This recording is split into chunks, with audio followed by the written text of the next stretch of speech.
Islam can be a little confusing. You meet a Muslim at the grocery store, nicest person in the world, cute kids, loves America. Later that day, you turn on your television and wait a minute, some other Muslim just blew up the grocery store.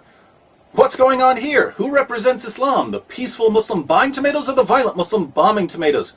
You'd like an answer, so you open up the Quran. You read Surah 2, 256, there is no compulsion in religion. That sounds peaceful and tolerant. I guess the peaceful Muslims are the true followers of Islam. Then you go to Surah 929, fight those who do not believe in Allah. That's not nice. Now it seems like the violent Muslims got it right. The evidence points in different directions, so what are you supposed to believe? Partnership between America and Islam must be based on what Islam is, not what it isn't. If you've ever wondered why there are both peaceful and violent passages in the Quran, if it's ever bothered you that Muslims demand religious tolerance in the West while Christians and Jews can't build churches or synagogues in Saudi Arabia, if you've never quite grasped why organizations like CARE or ISNA claim that Islam is a religion of peace while they support terrorism behind the scenes, welcome to the most important video you'll ever watch. You can't understand Islam in the world today without understanding one essential fact. Jihad proceeds in stages. As the tiny tadpole grows into the bellowing bullfrog, as the lowly acorn becomes the mighty oak, as adorable Parent Trap Lindsay Lohan transforms into whatever she is now, so also the tolerant toddler of peaceful Islam eventually goes through puberty. That's when we all find out what full-grown, Jew-hating, church-burning, wife-beating, apostate-killing, Allahu Akbar yelling Islam is really like in all its blood-spattered glory. Whether you look at the life of Muhammad, or the early Muslim community, or the Quran, or the Hadith, or the Sirah literature, or classical Muslim commentaries, or modern Muslim scholarship, or the spread of Islam in the world today, you will find the exact same pattern. There are 3 stages in the call to jihad, depending on the status of Muslims in a society. And if you understand these 3 stages, you'll understand Islam, 14 centuries of Islamic history, and the situation we're in right now. Partnership between America and Islam must be based on what Islam is, not what it isn't. Stage 1. Stealth jihad. When Muslims are completely outnumbered and can't possibly win a physical confrontation with unbelievers, they're commanded to promote peace with non-Muslims and to preach a message of tolerance. For instance, when Muhammad and his followers were a persecuted minority in Mecca, they criticized the beliefs of the polytheists, but they did so peacefully. The revelations Muhammad received during this time proclaimed a future judgment for unbelievers. Allah will one day punish those who reject Muhammad. But in the meantime, to each his own. Live and let live. Coexist. A characteristic chapter from this period is Surah 109. As the Holy Quran tells us, Say, O unbelievers, I do not serve that which you serve, nor do you serve him whom I serve, nor am I going to serve that which you serve, nor are you going to serve him whom I serve. You shall have your religion, and I shall have my religion. Muslims in the West point to passages like this as evidence that Islam is inherently peaceful. But we know from Muslim sources that while Muhammad was calling for religious tolerance in Mecca, he was already planning to conquer the world in the name of Allah. He even tried to lure pagans to Islam by promising them victory over the non-Arabs. Let's look at a passage. One day, some of Muhammad's tribesmen went to his uncle Abu Talib because they wanted to arrange a truce with Muhammad. They wanted Muhammad to stop criticizing their beliefs. Watch what happens. Abu Talib sent for the messenger of Allah. And when he came in, he said, Nephew, here are the sheikhs and nobles of your tribe. They have asked for justice against you, that you should desist from reviling their gods, and they will leave you to your God. Uncle, he said, shall I not summon them to something which is better for them than their gods? What do you summon them to? He asked. He replied, I summon them to utter a saying through which the Arabs will submit to them, and they will rule over the non-Arabs. Abu Jahl said from among the gathering, What is it, by your father? We will give you it and 10 like it. He answered, that you should say, there is no deity but Allah. Think about this for a moment. Muhammad's walking around Mecca calling for peace and tolerance. But behind closed doors, he tells the Quraysh, join me and we'll rule over the non-Arabs, Christians, Jews, Persians, etc. These groups aren't attacking Muhammad at all, and he's already planning to conquer them. What does he need in order to subjugate the non-Muslims? He needs an army. And so he asks his tribe to convert to Islam. Now, how many times have we seen Muslim groups in the world today calling for tolerance in public, but saying something very different in private? Goes back to Muhammad. One of the key features of stage 1 is taqiyya, concealing Islam's true intentions in order to protect the Muslim community. This was eventually made explicit in Surah 3:28. As the Holy Quran tells us, let not the believers take disbelievers for their friends in preference to believers. Whoso doeth that hath no connection with Allah, unless it be that ye but guard yourselves against them, taking, as it were, security. Muslims aren't allowed to be friends with non-Muslims unless they're outnumbered and they feel like they're in danger from a stronger adversary. That's when Muslims are told to pretend to be friendly. One of Islam's greatest scholars, Ibn Kathir, comments, in this case, such believers are allowed to show friendship outwardly, but never inwardly. Abu Darda, one of Muhammad's companions, put it this way, we smile in the face of some people, although our hearts curse them. Assalamu alaikum. Another key feature of stage 1 is victim status. Muslims like to pretend that Muhammad and his followers were persecuted in Mecca simply because they were Muslims. Total nonsense. They were persecuted for antagonizing the Meccans by mocking their beliefs. We read in At-Tabari, the Messenger of Allah proclaimed Allah's message openly and declared Islam publicly to his fellow tribesmen. When he did so, they did not withdraw from him or reject him in any way until he spoke of their gods and denounced them. When he did this, they took exception to it and united in opposition and hostility to him, except for those of them whom Allah had protected from error by means of Islam. Notice that the pagans of Mecca had no problem with Muhammad preaching Islam. They became angry when he began attacking their beliefs, and they had to put up with quite a bit. Listen to this description of what the pagans went through in their own words. We have never seen the like of what we have endured from this man. He has derided our traditional values, abused our forefathers, reviled our religion, caused division among us, and insulted our gods. We have endured a great deal from him. Assalamu alaikum. Muhammad was condemning their beliefs and their values. He was causing division in the city. Not too extreme from a Western perspective. What's interesting is that when the people of Mecca responded in kind and mocked Islam, Muslims said, oh, they're persecuting us. What evil people attacking us because of our beliefs. Double standards. One of the goals of the stealth jihad stage is to give Islam a privileged status above other religions. But Muhammad's constant antagonism towards the Meccans did lead to actual persecution. And this persecution of the early Muslim community was the best thing that ever happened to Islam. When people heard that poor, defenseless Muslims were being mistreated, they rushed to Muhammad's aid. The Christians of Abyssinia, the Jews of Medina, and various pagan groups all agreed at one time or another to protect Muslims from the mean, bigoted Islamophobes in Mecca. Now keep in mind, Muhammad was already planning to conquer all of these people. But they didn't know that. All they knew was that Muslims were being persecuted and they wanted to help. Once Muhammad and his followers had formed enough alliances and were no longer at the mercy of the Meccans, the message of the Quran suddenly changed. Partnership between America and Islam must be based on what Islam is, not what it isn't. Stage 2. Defensive jihad. When there are enough Muslims and resources to defend the Islamic community from attacks, persecution, or criticism, Muslims are called to engage in defensive jihad, fighting unbelievers who pose a physical or intellectual threat to Islam. After the city of Yathrib, now called Medina, agreed to protect the Muslim community, Muhammad and his followers left Mecca, and they were given permission to fight. Surah 22, 39 to 40.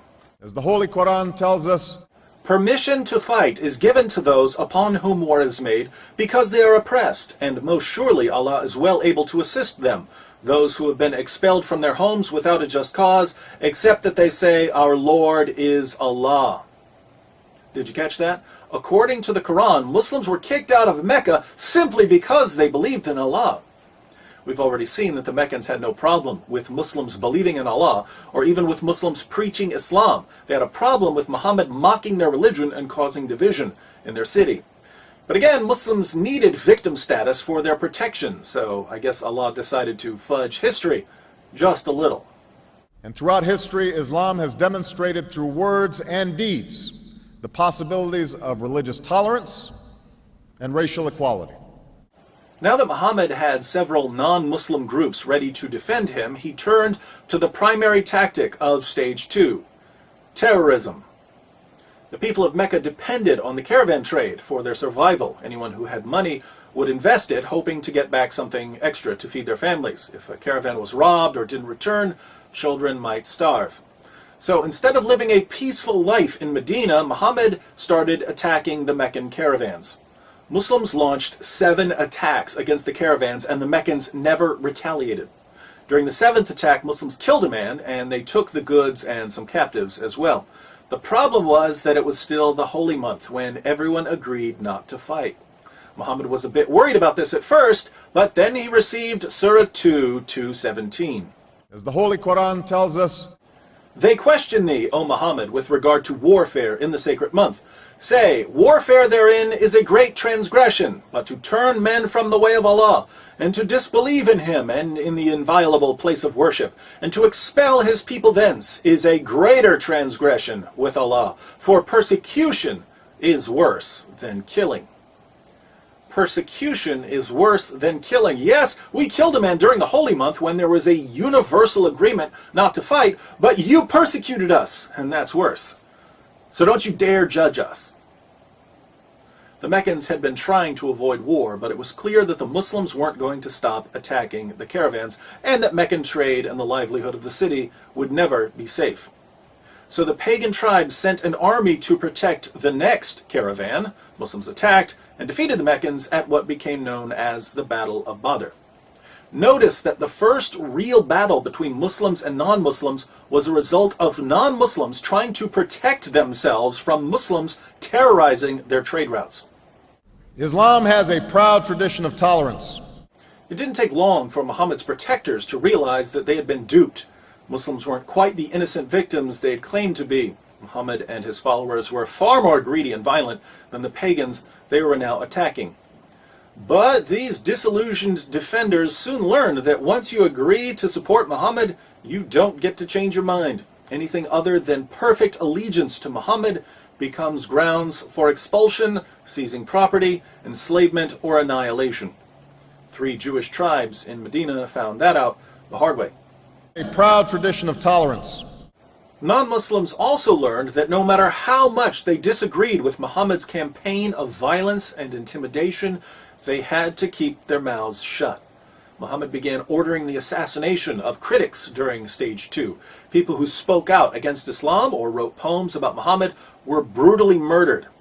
And the citizens of Medina, the very people who had invited Muslims into their city, saw their rights rapidly disappearing in the name of Allah. Tolerance, tolerance, tolerance. Stage 2, then, is characterized by defensive fighting those who attack the Muslim community in some way.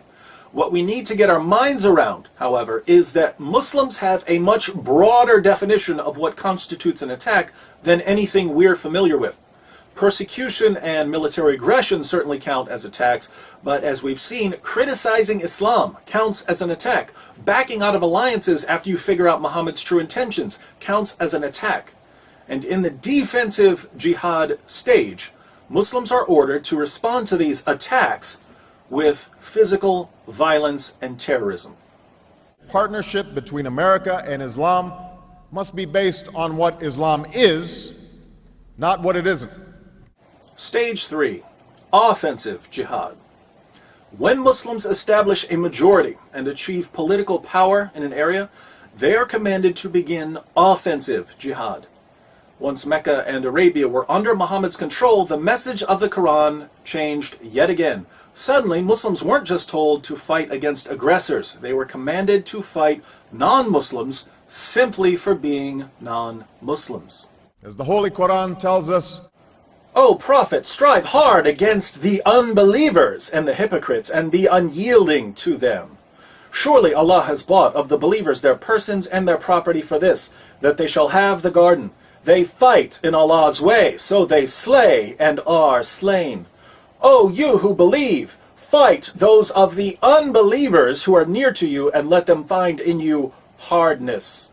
tolerance, tolerance, tolerance. If Muslims have the military strength to expand their political power and to violently subjugate non-Muslim populations, forcing these non-Muslims to pay tribute, the Quran commands them to do so. Surah 9:29. As the Holy Quran tells us, Fight those who believe not in Allah nor the last day, nor hold that forbidden which hath been forbidden by Allah and His Messenger, nor acknowledge the religion of truth from among the people of the book, until they pay the jizya with willing submission and feel themselves subdued. This verse doesn't order Muslims to fight oppressors or even critics. It orders Muslims to fight those who don't believe in Allah. tolerance, Tolerance, tolerance, tolerance, tolerance, tolerance. We find similar teachings in Islam's most trusted collections of ahadith. Sahih al-Bukhari 69:24. Muhammad said, I've been ordered to fight the people till they say, La ilaha illallah. None has the right to be worshipped but Allah, and whoever said, La ilaha illallah, Allah will save his property and his life from me. tolerance, religious tolerance, tolerance, religious tolerance. Sahih Muslim, number 30. Muhammad said, I've been commanded to fight against people so long as they do not declare that there is no God but Allah. Muhammad didn't say, I've been commanded to fight people until they stop persecuting us. That would be stage 2. It's stage 3. And the same guy who complained just a few years earlier that people were persecuting him because of his beliefs now says he's been commanded to fight people based on what they believe. Total hypocrisy. Religious tolerance, religious tolerance, religious tolerance. In the offensive jihad stage, Muslims can also expel Christians and Jews from lands they've been living in for centuries in order to keep certain areas that are important to the Muslim community pure. Areas such as Arabia. In Sahih Muslim 43:66, Muhammad says, I will expel the Jews and Christians from the Arabian Peninsula and will not leave any but Muslims. He won't leave anyone but Muslims. Is this a man who promoted religious diversity and tolerance? Only when he was in the minority. As soon as Muslims had control of the government, diversity and tolerance went out the window, along with the Jews and Christians. We will convey our deep appreciation for the Islamic faith, which has done so much over the centuries to shape the world. So this is the pattern that's been laid down for Muslims by their prophet. Stage 1, stealth jihad. When Muslims are too weak to fight, they promote peace and tolerance outwardly but never inwardly. They practice taqiyya, they prepare for jihad behind the scenes, they claim victim status, and they seek special privileges for Islam. Stage 2, defensive jihad. When Muslims are strong enough to fight, but not strong enough to subjugate the unbelievers, they terrorize their enemies, murder critics, and look for excuses to attack other groups. Stage 3, offensive jihad. When Muslims are in the majority, they violently subjugate all non-Muslims, they strive to expand their political dominion, and they rid important Muslim lands of all non-Muslims. This is the pattern we find in the Quran, in the Hadith, and in the Muslim commentaries. Assalamu alaikum. Now, look around the world and tell me what you see. Saudi Arabia, what stage are they in? Stage 3, obviously. Massive Muslim majority. Lo and behold, if you're not a Muslim, you can't preach, you can't build a place of worship, you can't even set foot in the city of Mecca. Exactly what we would expect based on the Muslim sources. Certain places in Africa, and I'd say some areas of Europe, are in stage 2. Muslims have enough fighters and resources and alliances to fight defensively. And what do? We see terrorism. We see churches being burned to the ground or blown up in Nigeria and Ethiopia. We see no-go zones forming and critics of Islam being killed, even in Europe. Again, exactly what we would expect based on the Muslim sources. Here in America, where Muslims form a small minority of the population, what stage are we in? Stage 1. What's Islam all about, according to American Muslims? It's all about peace and tolerance. Muslims just want to be like everyone else, but racist hate mongers are attacking them because of their beliefs.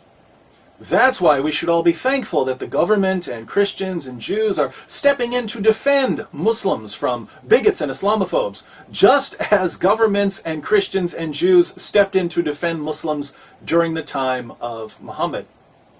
And I consider it part of my responsibility as President of the United States to fight against negative stereotypes of Islam wherever they appear. My friends, how difficult is this to figure out? What have we discussed that a 6-year-old couldn't understand? Muslims have been using the same playbook for 14 centuries. It's in all their sources. It's as plain as day.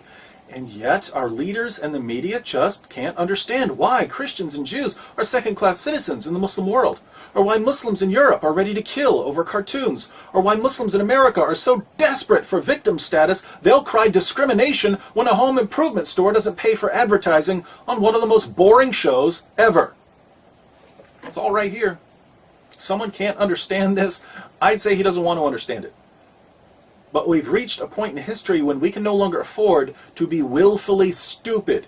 If our leaders are incapable of grasping the 3-step strategy of jihadists, they have no business leading a marching band, let alone a Western nation. Unfortunately, Muslims have been so successful in their Stage 1 operations, they've convinced our leaders and the media that the only information we need when it comes to Islam is what's handed to us by terrorist-linked Muslim organizations like CARE. Bin Laden was not a Muslim leader. We're officially on our own. If we want to popularize this information, we'll have to do it ourselves. Sending this video to everyone you know would be a good start. I also think someone needs to put this material into a pamphlet so we can all pass out copies. Oh, what's this? It's a double-sided pamphlet discussing the 3 stages of jihad. Seems I've already done most of the work for you. All you need to do is go to my blog, answeringmuslims.com, click on the Jihad tab at the top, and open the 3 stages of jihad PDF pamphlet file. You can print this out, fold it up, and give it to those who need to know about jihad, which is pretty much everyone.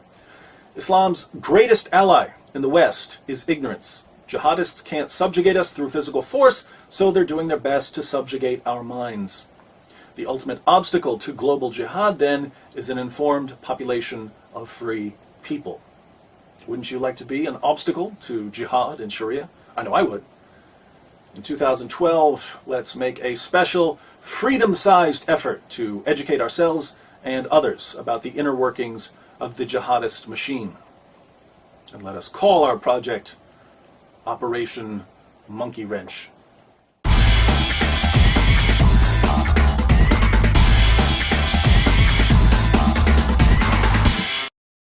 I think it's important to add a quick appendix on westernized Muslims. I've said in this video that Muslims in Stage 1 are commanded to deceive non-Muslims in order to keep us ignorant of Islam's violent goals. But if you present this information to your Muslim friends, they're going to deny it. Now, does this mean they're practicing taqiyya? No. When your Muslim friends tell you that Islam is a religion of peace, are they trying to trick you? Probably not. Most Muslims in America have been influenced by Western values more than they've been influenced by Islam. They may pray 5 times a day or fast during Ramadan, but their knowledge of Islam doesn't get much deeper than that. They've read very little of what's in their sources, and they know practically nothing about what we've discussed in this video. So, chances are, when your Muslim friends tell you that Islam is peaceful, they really believe it. No need to accuse them of lying. Sadly, your westernized Muslim friends aren't a source of Islamic doctrine. Islamic doctrine is grounded in the Quran and the Sunnah of Muhammad, and these sources are perfectly clear when it comes to jihad. So I think we need to add another stage to our 3 stages. Stage 0, the totally clueless about jihad stage.